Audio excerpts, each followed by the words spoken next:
Hindi ka mag-take advantage na ano na gawin yun. Diba? Video na naman ako. May share siya. Kasi may kaibigan ako, bali nag-uusap kami. Tapos, nagulat ako sa kanya kasi sabi niya po sa akin na, ang girlfriend, kung mahal mo siya, lalaki po siya, ang girlfriend, kung mahal mo siya, hindi mo siya pagnanasaan, kahit girlfriend. Because if the boy really loves you, he will respect you. Yes! Oy! Brian! If the boy really loves you, Doon ko nakuha yung sagot ko eh. yes! Alam niyo na mga lalaki, they are very witty, they're very smart. Anong gagawin nila sa inyo? Okay, sweetheart, halika, hawakan tayo. Tapos, hahalikan niyo yung kamay. Sumayag ka, hahalikan niyo yung braso, umayag ka. Ano rin sa mga asawa?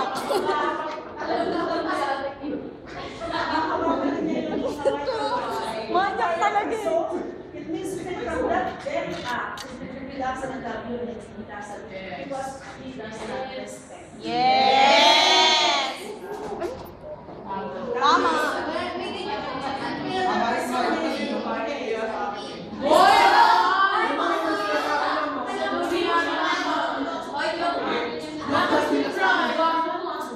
Sinabi mo?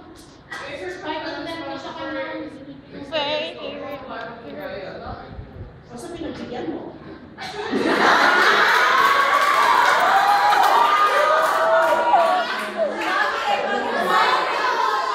Siyempre, kasi yan.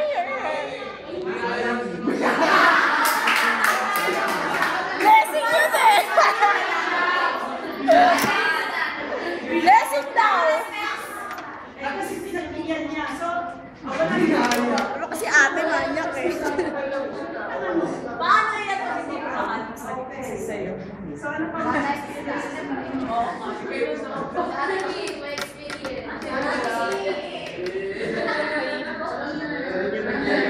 Huwag niyo lang kaiyakin.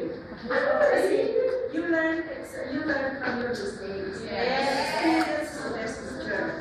Not the job I think social psychology. I think it is best that Alam mo na kung video namin sa YouTube. Ba't di ka pang video sa sarili mo?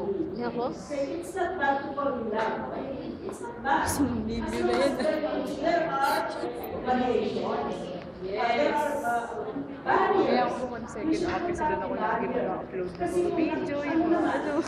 Hindi naman sa I'm giving points to the man, the guy is here.